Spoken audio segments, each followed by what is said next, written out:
આવો સપ્તમ સ્કંદ છે, 9મો અધ્યાય છે અને સુંદર મજાની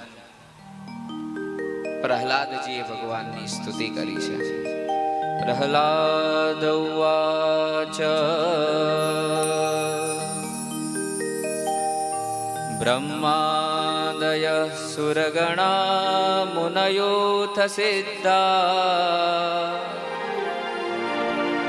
સત્વૈકતા નમતયો વચસાં પ્રવાહે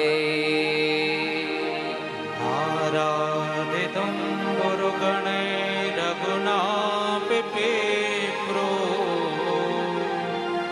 કિમ તોષ્ટુમર્હતિ સમે હરિરુગ્રજાતે મન્યે ધનાભિજનરૂપ તપઃ શ્રુતો જ તેજઃ પ્રભાવ બલ પૌરુષ બુદ્ધિયોગાઃ આરાધનાય હિ ભવન્તિ પરસ્ય પુંસો ભક્ત્યા તુતોષ ભગવાન ગજયુથપાય.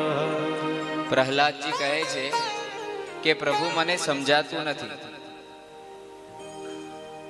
સ્વયં બ્રહ્માજી, આ બધા સપ્ત ઋષિઓ, સ્વયં મહાદેવ, દેવર્ષિ, આ બધા દેવતા જે એટલા સારા કુળમાં જન્મ લીધા છે, જેણે એટલા સારા સત્કર્મો કર્યા છે, જે એટલા બધા તમારા નજીક રહે છે,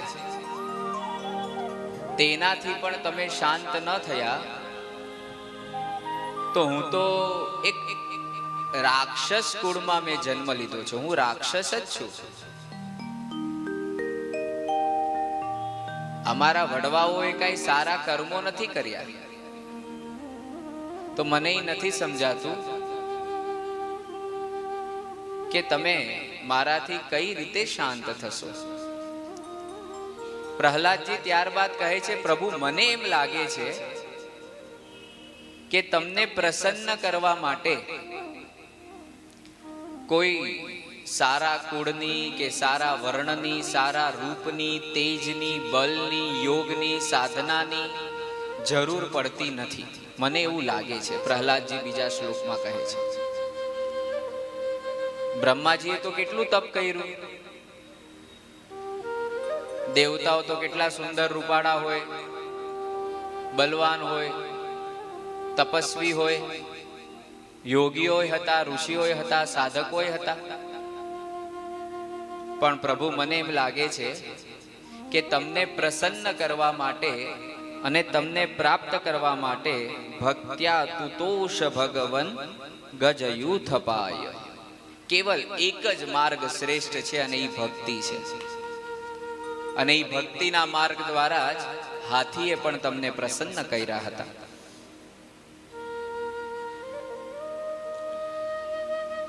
તમારી પાસે તમે કયા વર્ણમાં, કયા કુળમાં, કેટલા ધનવાન છો, કેટલા બળવાન છો, કેટલા રૂપાળા છો, કેટલા તમે આમ યોગ સાધના કરો છો, એનાથી ભગવાન કદાચ પ્રસન્ન થાતા હશે, પણ ભક્તિથી તો ચોક્કસ ભગવાન પ્રસન્ન થાય છે. તપસ્યાથી પણ ભગવાન પ્રસન્ન થાય, પણ ભક્તિથી ભગવાન જલ્દી પ્રસન્ન થાય.